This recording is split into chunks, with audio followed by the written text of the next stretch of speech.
Cela ne te fait rien que ma sœur me laisse seule faire le travail.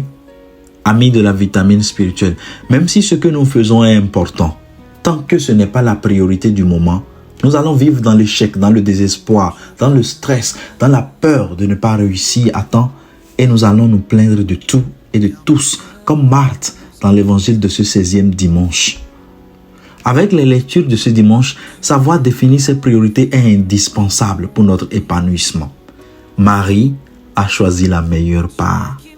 Elle ne lui sera pas enlevée. Choisir Dieu, faire de Dieu la priorité nous assure une vie épanouie.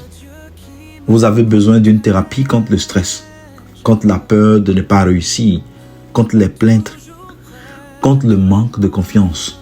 Choisissez la part de Marie. À partir de ce dimanche, redéfinissons nos priorités en nous mettant comme Marie à l'écoute du Seigneur. C'est en écoutant le Seigneur dans la prière au quotidien, dans la lecture de la parole de Dieu et surtout en nous consacrant au Saint-Esprit qui éclaire et qui gouverne que nous aurons accès au mystère caché en Dieu dont parle Saint Paul dans la 2e lecture de ce jour.